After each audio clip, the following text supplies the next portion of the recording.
enquanto a gente vai falando, o pessoal vai chegando. Tá bom. Tá bom. Bem, então vamos lá. Obrigado, meus irmãos, pela oportunidade mais uma vez, né? Nessa segunda temporada, né? Que a gente está começando. Conforme nós tivemos o prazer de ouvir o Anderson semana passada, a gente vai ter 4 semanas prévias de estudo histórico, vamos dizer assim, né? Nós vamos percorrer os caminhos históricos dos precursores do Espiritismo, se a gente puder chamar assim, e para preparar, vamos dizer assim, o cenário para o que vem a seguir, que vai ser o estudo do Evangelho segundo o Espiritismo a partir da quinta semana. Semana que vem nós vamos ter o Guilherme de Castro e, a seguir, o João Itaboraí. Como sempre, né, a gente recomenda aqueles que estiverem interessados, né, copinho d'água para fluidificar. Nós já vamos mentalizar e pedir à irmã Laura, seus colaboradores, que nos ajudem nessa empreitada hoje, essa noite. Antes de mais nada, agradecendo por estarmos aqui com saúde, com toda a tranquilidade, nossos familiares, dentro das nossas casas, enquanto muitas outras pessoas estão passando. Tem algum microfone aí que precisa ser desligado. Procurou? Talvez aí todos devessem desligar, eu sugiro, né? O microfone está tendo interferência de fundo aí. Washington, desliga aí. Desliga o seu microfone, Washington, por favor. Tá, vou desligar. Quando alguém precisar fazer alguma intervenção, alguma pergunta, se sinta à vontade, então, de interromper. Então, vamos retomar aqui. Agradecemos, então, a irmã Laura por esta semana que passou e todas as outras anteriores, nesses tempos estranhos, como a gente estava conversando antes, né? Estamos com saúde, nossos familiares também. E tempos difíceis, estranhos, mas com a ajuda da espiritualidade amiga, dos nossos anjos de guarda, que estão sempre conosco em todos os momentos, que nos permita continuar nessa caminhada até que Jesus e seus emissários se compadeçam dessa nossa humanidade que está sofrendo nesse momento com tantas perdas, com tantas dificuldades. Irmã Laura, que nos oriente hoje em particular, para que a gente possa conduzir bem os estudos dessa noite. Graças a Deus. Então, como eu estava começando a falar, né, a gente tem essas 4 semanas de estudos preliminares ao Evangelho, propriamente dito, como um preparatório histórico sobre os precursores do Espiritismo, como nós vamos chegar lá, né? Até Kardec, quando ele começa a escrever, né, o Pentateuco da nossa doutrina. Então, como eu disse, semana passada tivemos o Anderson falando sobre os primeiros períodos egípcios, enfim, e a antiguidade, e terminando com Sócrates, né, Platão, que foram muito importantes, né, na Grécia Antiga. E eu acho que vale a pena explorar um pouquinho mais, tem algumas curiosidades interessantes que eu pesquei aí na literatura para ver como isso é interessante, né? Esse sentimento de conexão com a espiritualidade em todas as religiões, ou em muitas religiões, pelo menos, né? Das diferentes formas, diferentes leituras, a maioria delas naquele tempo politeístas mesmo, né? Mas com uma ligação com a espiritualidade, que eles entendiam de outra forma, mas acreditando numa vida posterior ou se preparando para ela. Voltando para o caso dos egípcios, né? A gente pega o gancho da mumificação, né? Por que os egípcios faziam as múmias, né? Os abastados principalmente, né? Os que tinham postos para custear a mumificação. É porque eles queriam preservar o corpo daquele ser, daquela pessoa, né? Porque eles acreditavam que a pessoa poderia continuar numa outra vida com aquele mesmo corpo. Essa é uma diferença que a gente sabe que não é mais assim, não é mesmo assim, né? Mas para eles poderia voltar no mesmo corpo, razão inclusive porque eles acumulavam os seus bens todos ali, riquezas, tudo dentro daquelas tumbas, daquelas pirâmides, daqueles templos onde eles eram enterrados, porque eles precisariam. Hoje a gente entende perfeitamente que caixão não tem gaveta e que a gente não precisa acumular nada, né? Mas é interessante ver isso. E eu quero compartilhar com vocês uma coisa muito interessante, que é a história, nesse começo, a gente tem bastante tempo, né? Eu vou até dividir uma telinha aqui, é a história de Anubis. Anubis é um deus dos mortos e moribundos, né? Estão conseguindo ver? Acho que sim, né? Então ele tinha uma barca. Anubis era o deus dos mortos e moribundos. No egípcio antigo. Conseguindo ver, não, Desculpa, Jorge. Jorge. Não estão? Também, Ainda a não. apresentação, por enquanto, não. Espera aí, então vamos voltar aqui que a gente tem que fazer o... Como é que se chama? O share aqui. O Share screen. share screen, exatamente. Então não entrou o share screen. Deixa eu ver por que não entrou o share screen, né?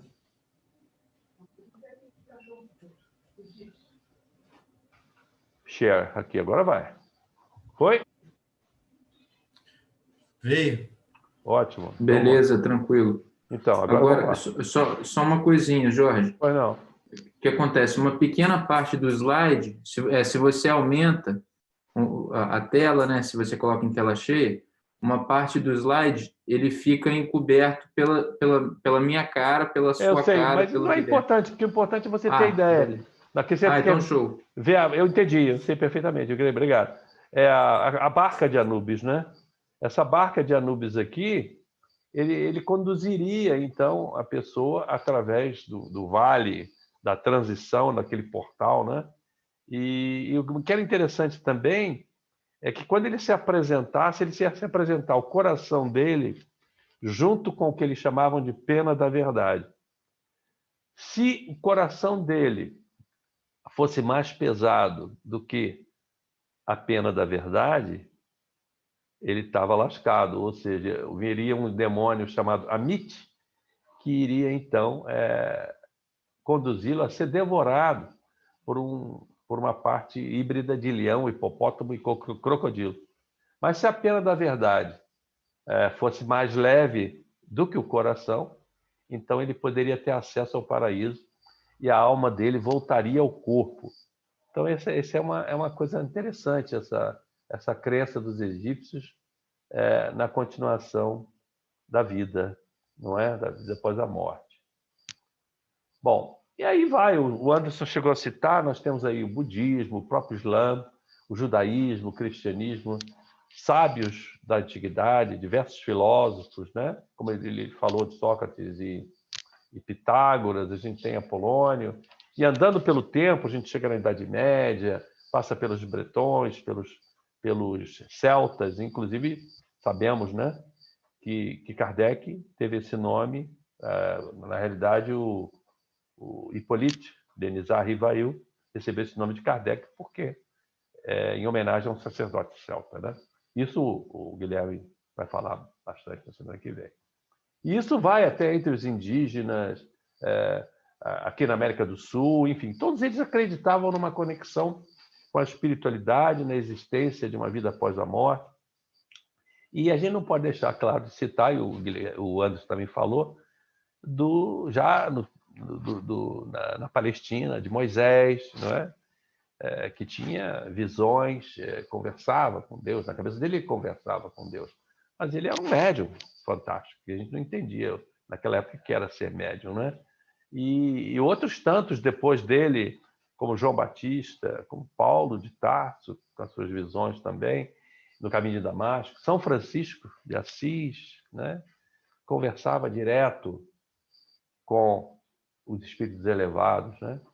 E hoje, modernamente, a gente entende, os espíritas com o conhecimento que tem hoje, entendem que essa conexão é possível por causa da glândula pineal, né? E que naquele tempo o pessoal chamava de olho de Horus, naquele tempo antigo, né? Era o olho de Horus. E hoje a gente entende que a glândula pineal, que alguns esotéricos chamam de terceiro olho também, né? E os oráculos, aquelas previsões, os profetas da Bíblia toda, Elias, Jeremias, né? Abraão tinha todo aquele contato com Deus, inclusive até o ponto de ser posto à prova para sacrificar o seu filho, como a gente conhece. Bom, dando um salto, então, a gente tem que entender uma coisa. Tudo isso que a gente está falando é uma questão de fé e religiosidade. Quem não acreditar em nada disso, acha isso realmente besteira ou desnecessário. Mas isso é história. Nós estamos falando de história, não estamos falando de religião. Na própria Bíblia, e aí a gente começa agora a chegar um pouco mais próximo do nosso assunto, nós temos lá em João 14:15, Jesus dizendo o seguinte: se me amais, guardai os meus mandamentos. E eu rogarei ao Pai, e ele vos dará outro Consolador, para que fique convosco para sempre. O Espírito de verdade, que o mundo não pode receber, porque não o vê nem o conhece. Mas vós o conheceis, porque habita convosco e estará em vós. Em João, mais um pouquinho na frente, 14:26, mas aquele Consolador, o Espírito Santo, que o Pai enviará, em meu nome, esse vos ensinará todas as coisas e vos fará lembrar de tudo quanto vos tenho dito. Então, Jesus entendia, claro, perfeitamente, que na Palestina daquela época as pessoas não teriam a menor condição de entender. Os apóstolos, propriamente dito, custaram muito, talvez até enquanto Jesus vivia, eles não entenderam muito bem a história. Eles ainda achavam que era uma libertação dos romanos, mesmo, do jugo dos romanos. A mensagem basicamente foi entendida depois que Jesus partiu e que eles foram divulgar a doutrina cristã. Mas então o que interessa para nós nesse momento é entender que esse Consolador que viria mais tarde chegou e é o Espiritismo, e ficou latente, adormecido por séculos, né?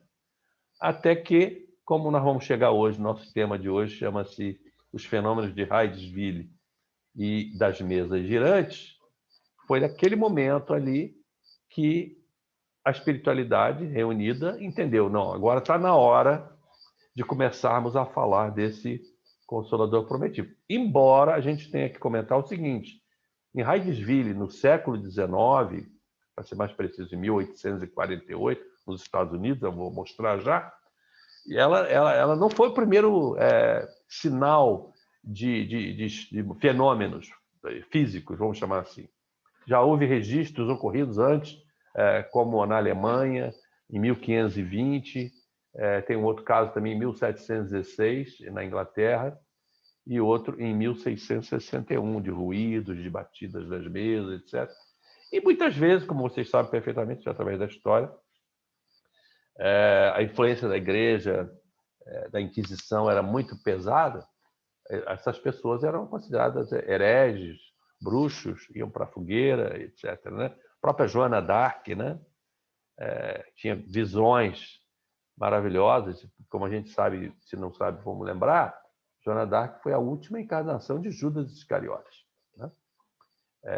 E ela, Joana d'Arc, depois de todas as vitórias na Guerra de França, que ela estava lutando, ela foi traída pelos companheiros, assim como Judas teria traído a Jesus. E aí foi queimada na fogueira da Inquisição também, a Joana d'Arc. Bom, então chegamos lá num outro cenário mais moderno agora, que é o cenário do século XIX. Nós estamos, então, falando do que é documentado. E no início de 1847, então, aparece a história da família Fox. E aí eu vou fazer mais um share screen aqui com vocês. Deixa eu achar aqui o share. Não é? E vamos dar um passinho à frente. Aqui está os Estados Unidos, né? Ali naquela setinha está o estado de Nova York, e à direita em zoom, né? O estado de Nova York e a cidade, ou o distrito, eu chamaria até de distrito, porque é uma coisa muito pequenininha, conforme vocês vão ver, né? Hydesville, a cidade maior próxima era Rochester, no estado de Nova York, bem próximo do Canadá, né? Como vocês estão vendo aqui, né? Nessa região. É quentinho lá, né, Jorge? Lá é quentinho pra caramba. Boston, aqui também Massachusetts, aqui também é bem frio, né? Bem friozinho lá, né? E é o estado de Nova York. Bom, aí esse era o tipo de casa que tinha lá em Hydesville no século XIX. Era uma comunidade essencialmente de agricultores, de pessoas bastante pobres. Já Rochester não, era uma cidade maior. Então, quando os Fox saem do Canadá, família Fox, eu já vou mostrar a família Fox, eles saem do Canadá e vão, então, no início de 1847, né? Mais ou menos no meio do século XIX, eles saem do Canadá para se mudar para o norte dos Estados Unidos, para essa região, que está a 30 quilômetros da cidade de Rochester, como eu mostrei naquele mapa ali, próximo ao Lago Ontário e às cataratas do Niágara, né? Muito bem, então vamos mostrar aqui agora a casa da família Fox. Essa é a casa onde eles foram morar. Essa casa ela já tinha fama ali no distrito de Hydesville de ser mal assombrada, porque o pessoal da vizinhança já ouvia barulho, já ouvia arrastar de correntes, etc. Então ninguém queria morar ali. Mas os Fox, que não sabiam de nada, vieram do Canadá e provavelmente era até barato, porque ninguém queria ficar lá. Oferta e procura, né? Então, lei de mercado, eles arrumaram essa casa e foram morar lá, nessa casa. E aí é que tudo começa a acontecer. A gente não sabe exatamente por quê, mas pelo menos eu nunca li por que foram escolhidos esses, mas alguém tinha que ser escolhido. E a razão básica é porque nessa família tinha médiuns, né? que poderiam receber, ou se pelo menos se interessar por essas comunicações, como eu disse, né? O Consolador prometido disse: está na hora e é agora. Vamos começar a divulgar a doutrina. Pois bem, então aqui está a família Fox. O John e a Margarita, né?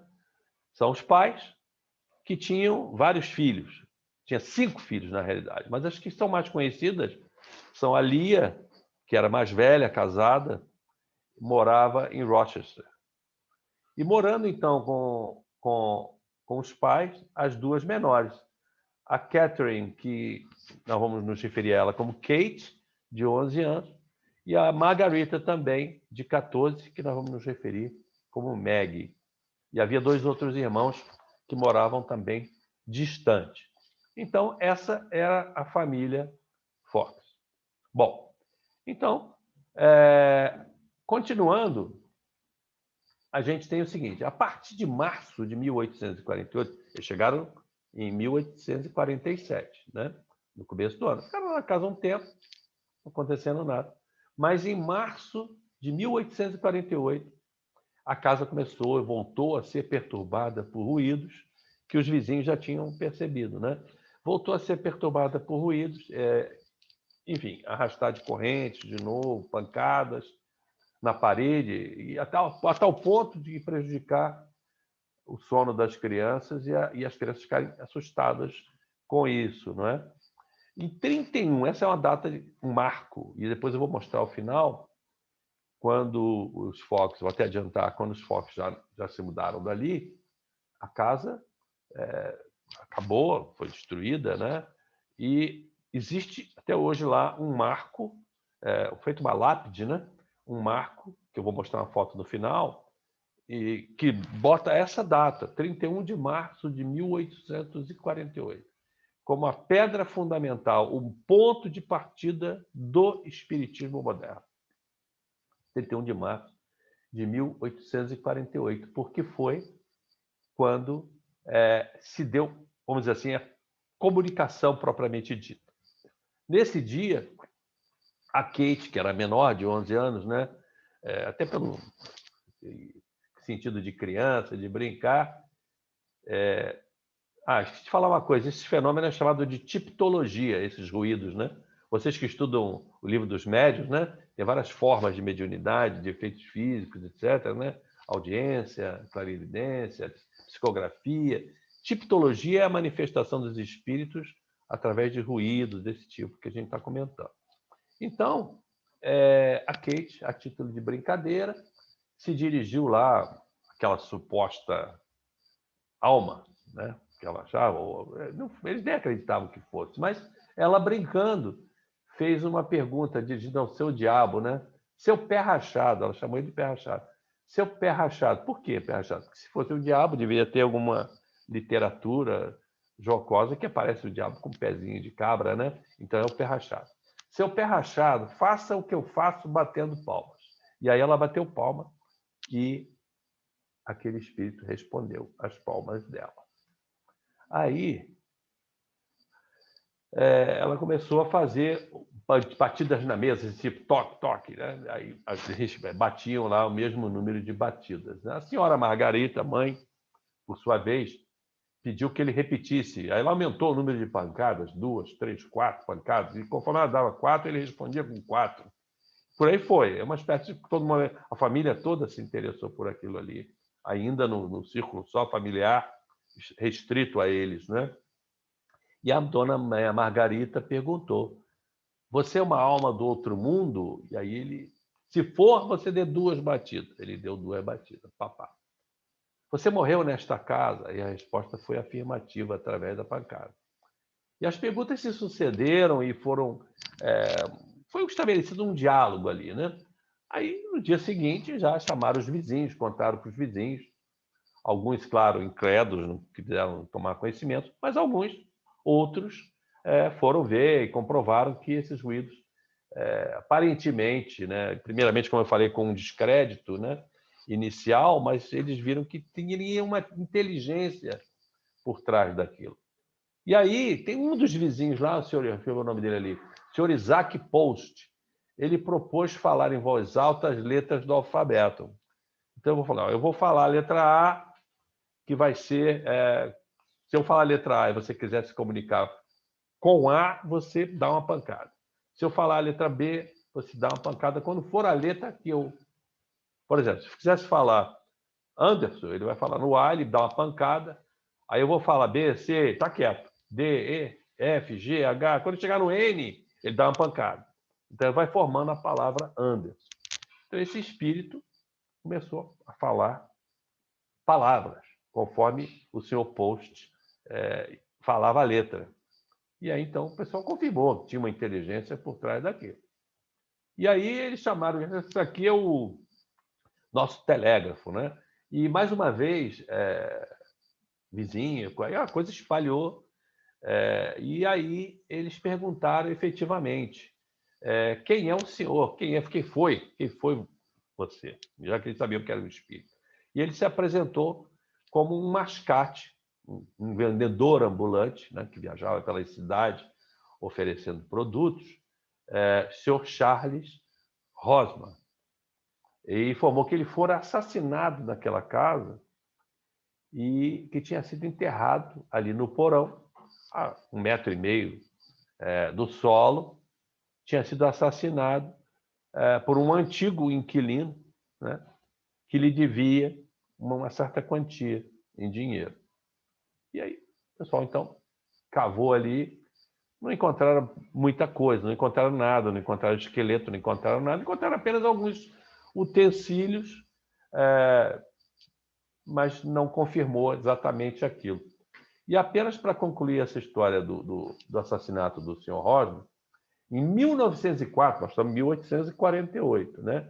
Em 1904, ou seja, alguns anos depois, retomou-se, 14, 15 anos depois, os meninos de uma escola. Ali os Fox já tinham se mudado da casa. Eu já vou falar nisso. Tinham se mudado da casa. Os meninos de uma escola próxima, a casa ficou abandonada, ninguém quis mais ficar lá. E aí, eles brincando na casa abandonada, eles descobriram, atrás de uma parede em ruínas, aparentemente em ruínas, eles descobriram um esqueleto basicamente completo. Então, imagina o susto, né, da turma. E aí entrou a polícia, investigadores e tal, e viu que era um corpo humano, realmente começaram a investigar e traçaram essa história que nós estamos contando, porque eles puderam identificar quem tinha morado, não sei o quê.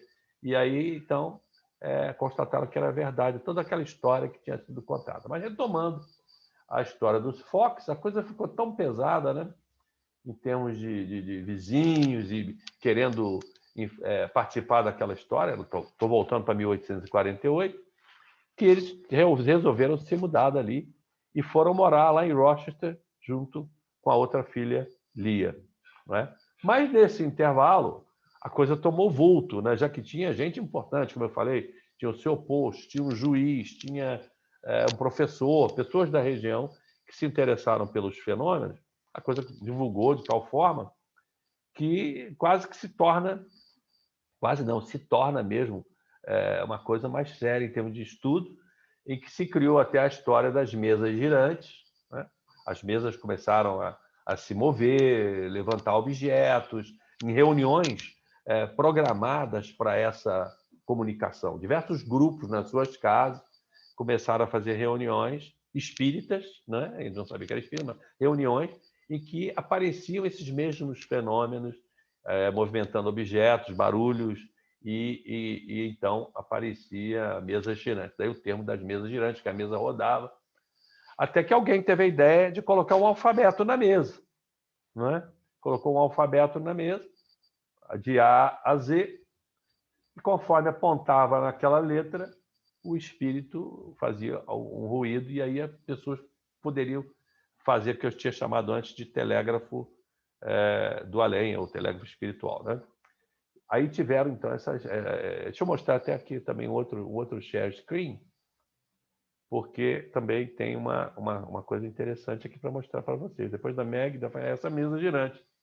Essa é uma foto típica de um encontro em mesa, né? Uma reunião de mesa daquela época numa certa família.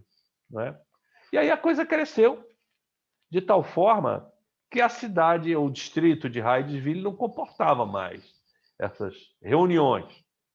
E aí eles tiveram que ir, então, para Rochester, onde tinha realmente uma situação melhor, uma cidade maior, tinha um anfiteatro, e ali eles puderam... eu já vou mostrar o anfiteatro, que é o Corinthian Hall, daqui, porque aí eu já saio desse slide share aqui, desse compartilhamento de tela, para a gente voltar a se ver com mais tranquilidade. Então, esse é o Corinthian Hall, é uma casa de reuniões, onde você vê que... Isso é claro que é um desenho da época, né? Mas dá a ideia do que seria o Corinthian Hall. Ele era um anfiteatro bastante grande que permitia que a turma se reunisse lá para shows, etc. E aí passou a ter, então, essas demonstrações, vamos falar assim, né? Essas demonstrações. Uma mensagem importante, essa eu tenho que ler, porque ela foi um marco também importante nessas comunicações. Desculpa.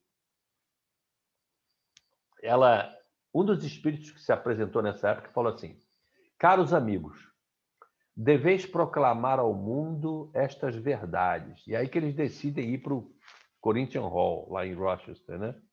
É a aurora de uma nova era, e não deveis tentar ocultá-la por mais tempo. Quando houverdes cumprido o vosso dever, Deus vos protegerá, e os bons espíritos velarão por vós. Então foi uma mensagem significativa essa, né? E aí eles então decidiram que não era mais para ficar ali, foram para o Corinthian Hall. E as forças invisíveis então informaram que chegara a hora de eles divulgarem realmente. Bom, aí foi o que eu falei, houve a adesão de intelectuais, teve John Edmund, que era juiz, o professor James Mapes, um outro professor, Robert Hare, um cientista, Robert Owen, que inicialmente se aproximaram até para tentar desmistificar. Assim como Kardec lá, o Guilherme vamos falar, né? Kardec, quando foi cético, tal, querendo estudar o fenômeno, mas sem ter uma convicção, né? Assim também esses camaradas, esses intelectuais daqui da época, tentaram desmistificar, mas eles foram rapidamente convencidos que realmente tinham inteligência por trás daquilo. E aí, nomes famosos, como que a gente estudou na nossa escola, como Faraday, o físico Faraday, a lei de Faraday, né? E nobres também se juntaram a esses fenômenos. Mas, como não pode deixar de ser, tem sempre gente de má intenção, que se aproveita das situações E essas reuniões também, como aparece até no filme de Kardec, quem viu o filme de Kardec se lembra disso, passaram a ser espetáculos mesmo, com fingimentos e mistificações de que estava havendo comunicações, quando na realidade não estava havendo comunicação nenhuma, em grandes salões, o pessoal fazia perguntas fúteis, enfim, não tem nada a ver, né? Mas isso ocorre até hoje em dia, né? Em 1853, teve um padre chamado Padre Ventura de Raulica, que era um importante teólogo, né? Ele reconheceu essas comunicações como um dos maiores acontecimentos do século, além de outros representantes do clero. Então, vocês imaginam, né? Nós estamos lá no século XIX, isso deve ter dado um revertério. E aí espalhou para a Europa, a imprensa francesa começou a dedicar um tempo sobre isso, e aí o Anderson até citou na semana passada o escritor Arthur Conan Doyle, né? Arthur Conan Doyle. Aí nós já estamos em 1926. Ele publicou um livro chamado quer ver? História do Espiritismo. Vamos botar um compartilhamento de novo aqui. Aí, a História do Espiritismo, Arthur Conan Doyle. Arthur Conan Doyle. Em 1926. Esse é o livro, a capa do livro, então, que foi esse marco, né? Já na Europa. Olha, vocês podem me interromper, tá? Então, isso que eu ia falar, Jorge, o que acontece? Eu acho que, eu estou vendo a capa aqui, mas eu acho que, na verdade, o nome, a tradução correta, isso é até uma coisa que é bom da gente falar, o nome, na verdade, eu acho que seria História do Espiritualismo. Sim. Né? Porque, na verdade, ele estuda a história do espiritualismo. Ele vai comentar, com certeza, muito a respeito do Kardec. Eu não li o livro, né?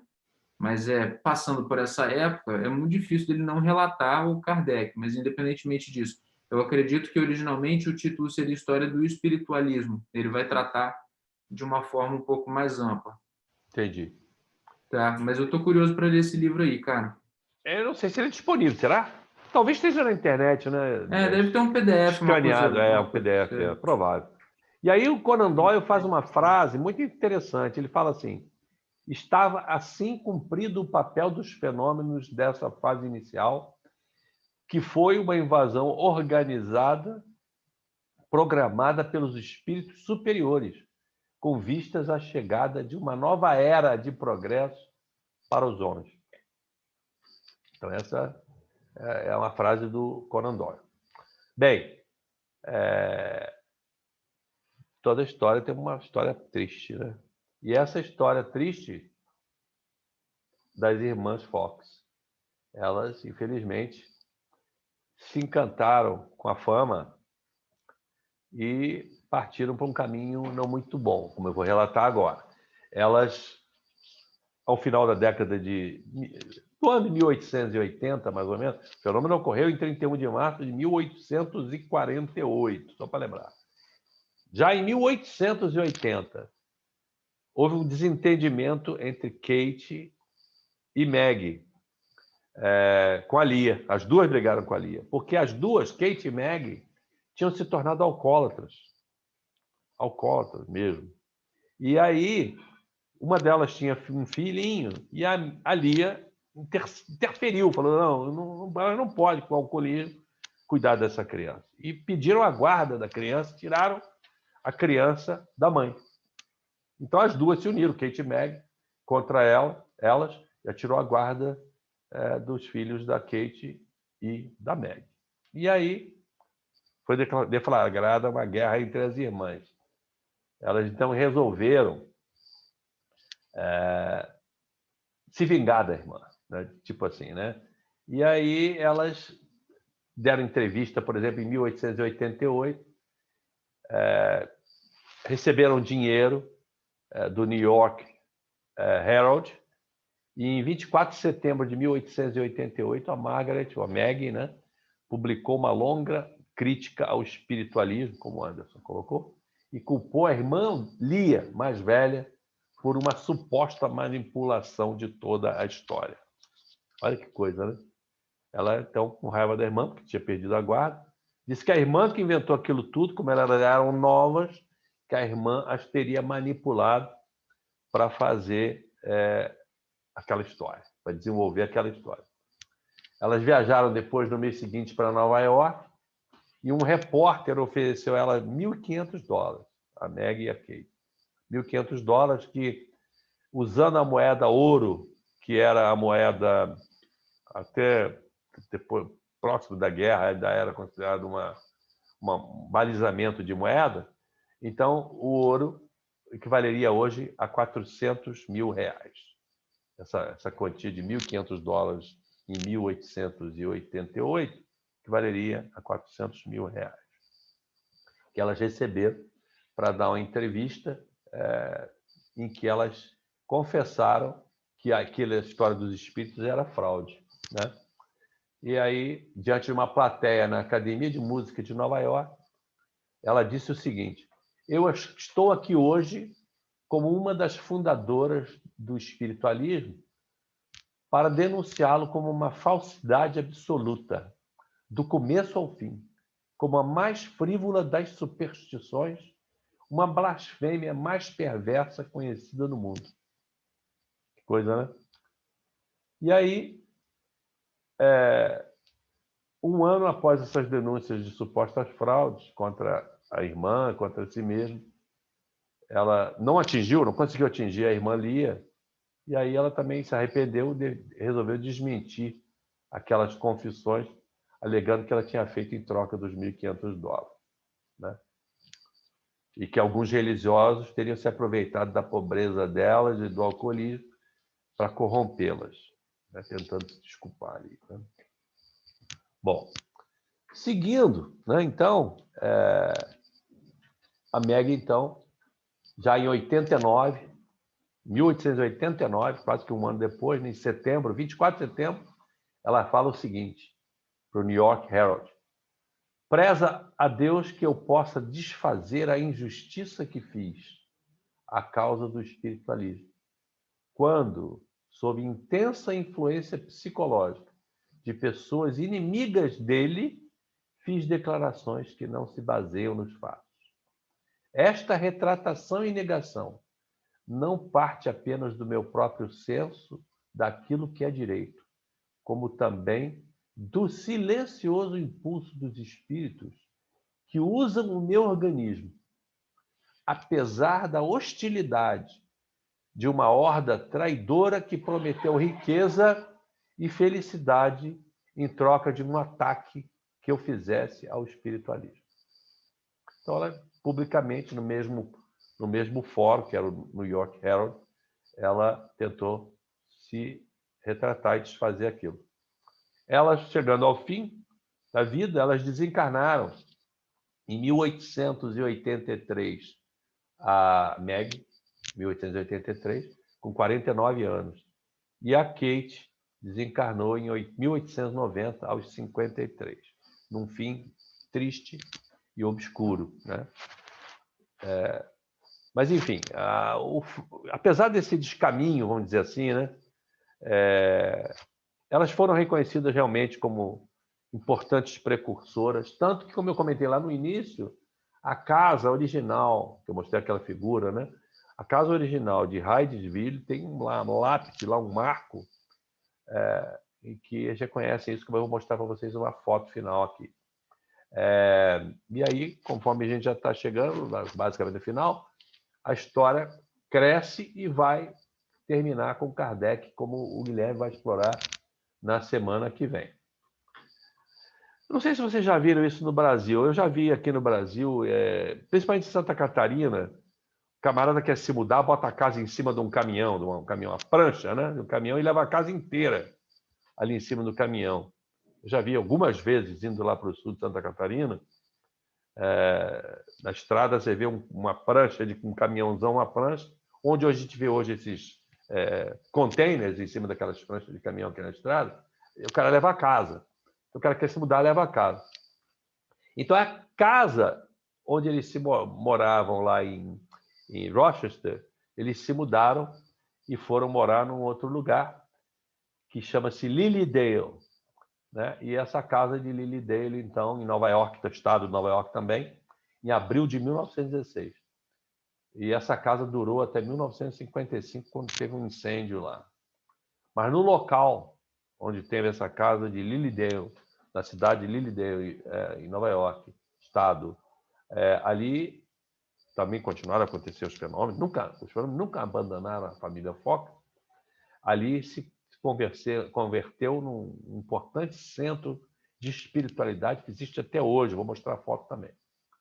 Agora vamos ver uma foto aqui que eu queria compartilhar com vocês. Era a foto daquele marco que eu falei, né?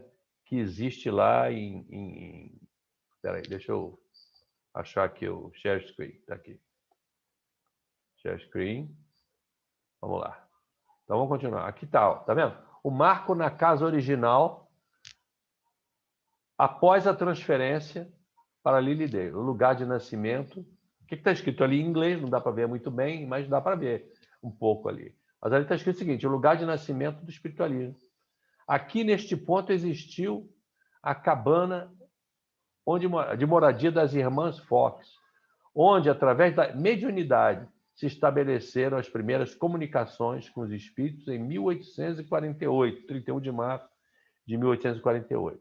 E termina dizendo: a morte não existe e não existem mortos. Essa é a descrição. Agora, aqui uma foto da comunidade, né? Lilydale Assembly, que existe até hoje, e diz ali, né, que é o maior centro do mundo para o estudo da religião do espiritualismo. Olha lá. Chico Xavier esteve em vida em frente ao túmulo da família Fox, que está lá em Nova York, num cemitério no Brooklyn.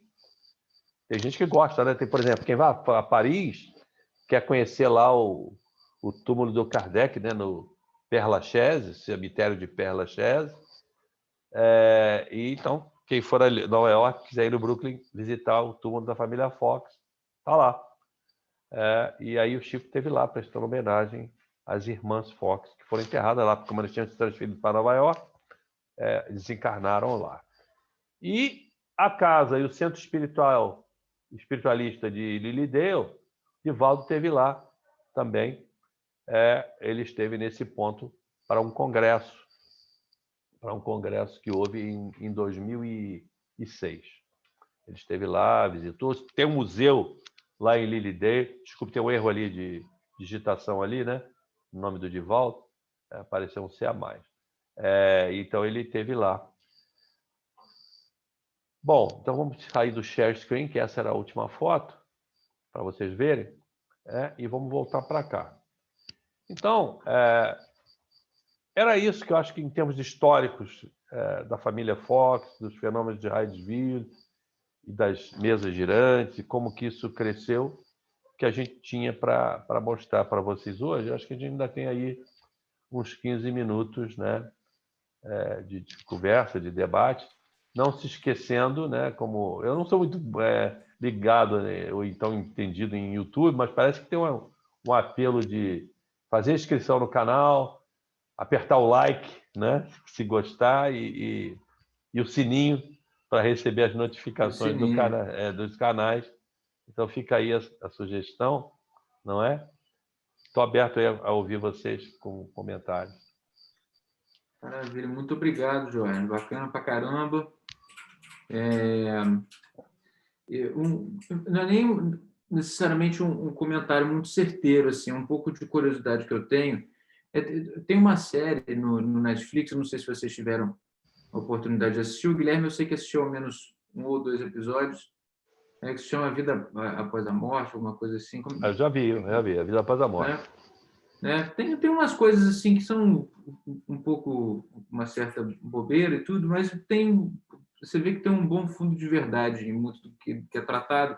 Mas uma coisa que me chama muita atenção das práticas espiritualistas, tanto as que eles mostraram na Europa quanto nos Estados Unidos, é que elas ainda carregam primeiro, uma associação muito grande com a parte fenomênica, né?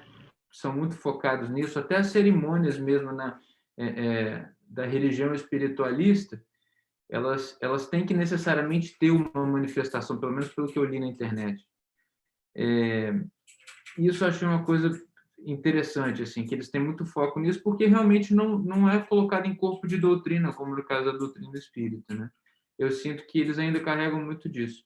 E uma outra coisa é que quando eles vão falar da materialização em específico, né, isso já na Europa, e hoje em dia, tá, gente? Para quem não viu o documentário, é um documentário que relata coisas que acontecem hoje em dia.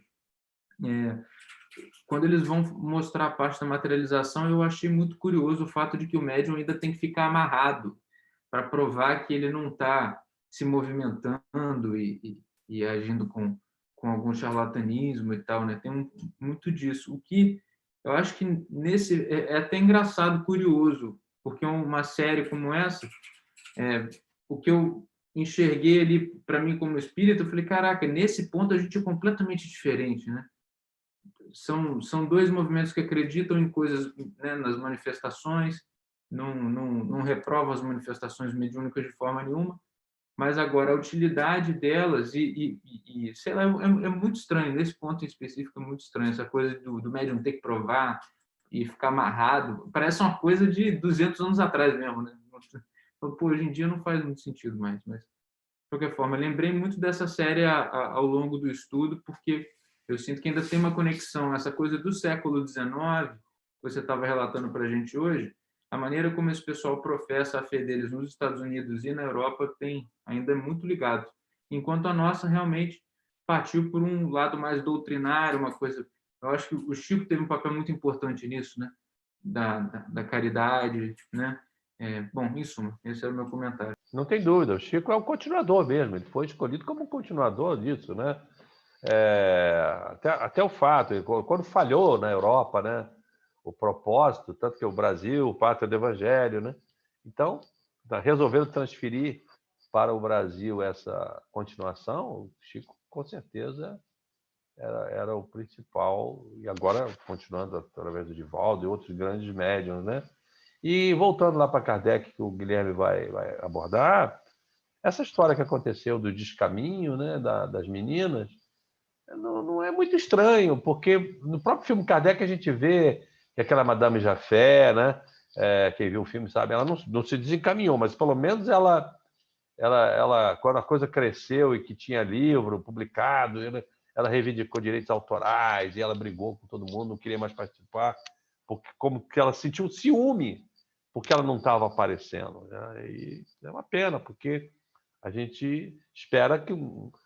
Eu acho que comentei isso com vocês uma vez, eu adoraria sentir algum arrepio na minha vida, mas eu não sinto nada. Então, quem sente, quem tem essa graça da mediunidade desenvolvida, né, que pode ter uma contribuição efetiva de comunicação, isso para mim é uma graça divina. Então, a pessoa se desencaminhar realmente é muito triste, né?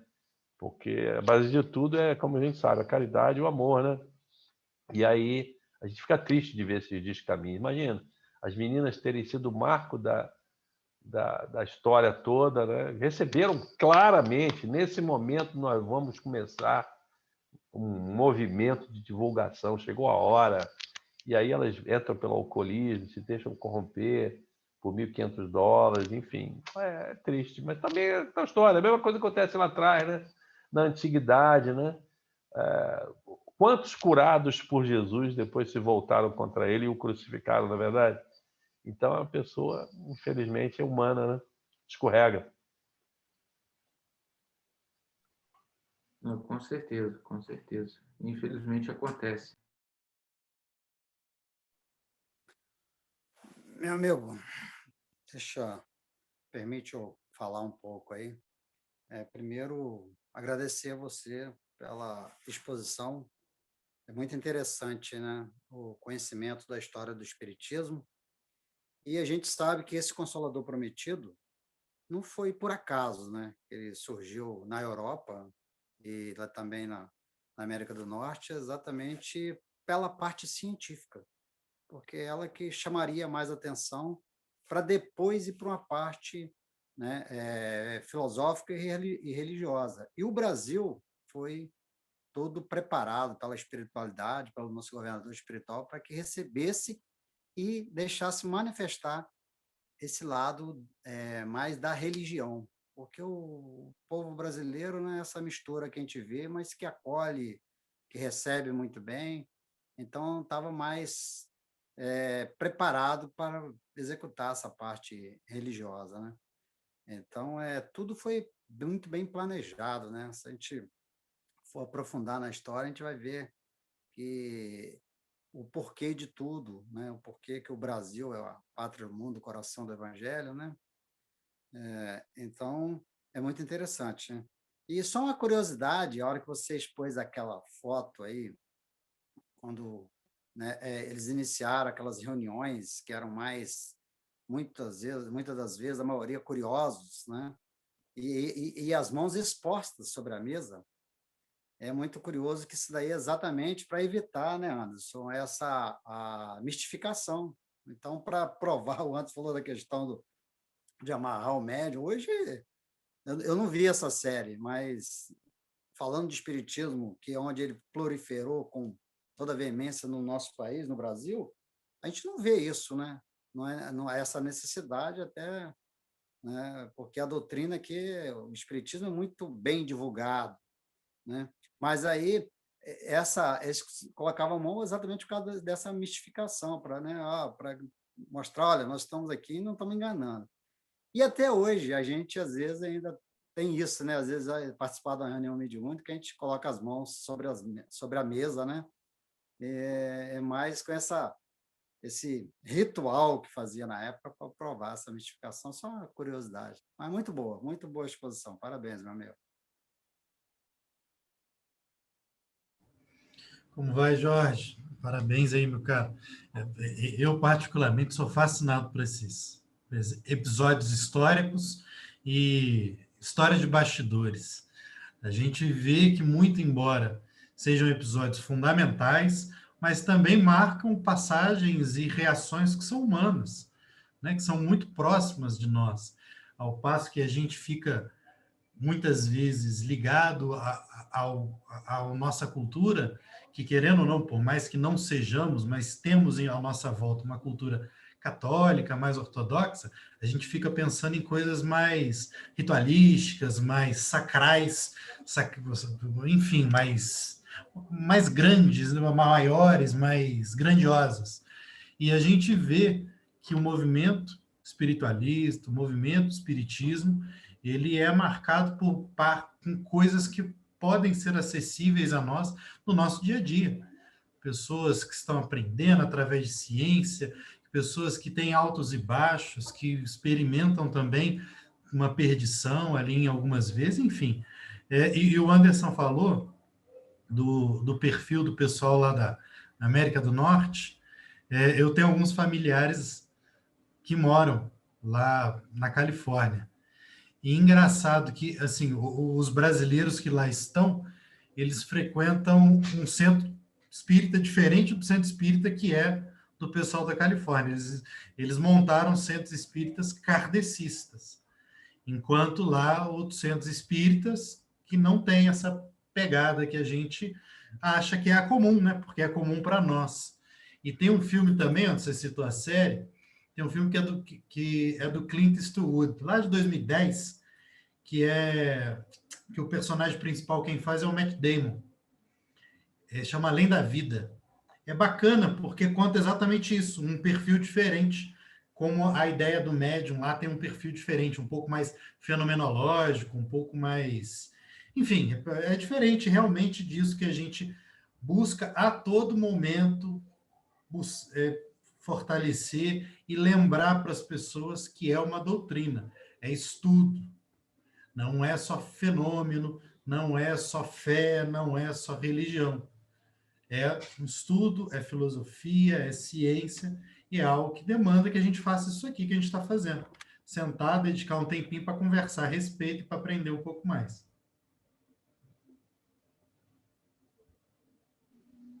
Obrigado, Guilherme. É isso mesmo. Concordo. Gênero, número e grau.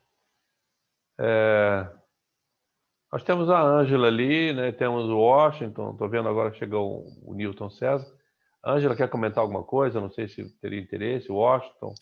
Eu? Está me ouvindo? Perfeitamente. Então tá. Primeiro, agradecer a oportunidade de voltar a participar do grupo de estudo, que era quinta, voltou, agora é às quartas, né? Eu faço parte do outro grupo de tratamento às quintas, né? Então, para mim, está sendo muito importante. E, do jeito, eu já participei de escutando várias palestras sobre esse seu assunto de hoje, como é importante a gente sempre estar estudando, né? Escutando a visão de outras pessoas. Então, hoje você me trouxe assim, eu acabei de compreender essa parte das irmãs Fox, né? Você fez uma colocação bem objetiva e bem rica de informações, né? Então, para mim, foi muito importante de hoje participar de hoje e acabar de entender essa parte aí, tá bom? Eu quero agradecer a todos e também agradecer a todos os que fazem parte de demonstrar esse trabalho de estudo, que a equipe é muito boa. Graças a Deus, a irmã Laura está muito bem servida dos expositores do estudo, tá bom? E boa noite para todos. Muito obrigado. Obrigado, Washington, pelas palavras. Bom, se ninguém tiver mais nenhum comentário a fazer, a gente então pode agradecer, né?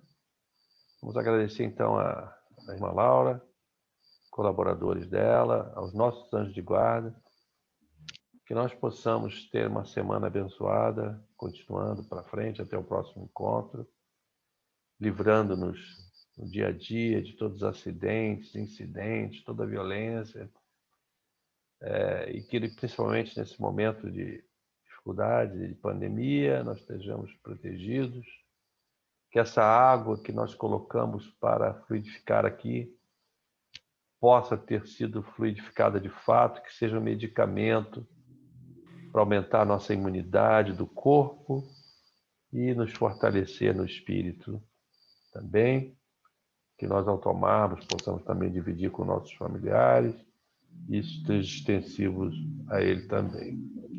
Que a gente possa então agradecer mais uma vez por essa oportunidade, que Jesus então continue nos prodigalizando com todos os benefícios que ele tem nos proporcionado. Graças a Deus. Graças a Deus, que assim seja. Amém. Obrigadão, Jorge. Como vocês sabem, daqui a pouco a gente vai fazer o upload lá para o YouTube. Se tudo der certo, né? Automaticamente a gente faz a conversão aqui e tenta colocar lá. Se tivermos dificuldade, perdão antecipado, e aí depois o Anderson me ajuda. Mas não deve ter problema, não. Tá bom? Boa noite, bom descanso a todos. Então, e até semana que vem com a história de Kardec. Já curioso para ouvir o Guilherme. Um abraço, boa noite, bom descanso. Boa noite. Obrigado, Jorge. Boa noite. Boa noite. Tchau, tchau, pessoal. Tchau, tchau, tchau. Tchau, Estamos gente. saindo. Beijão para vocês. Estamos saindo.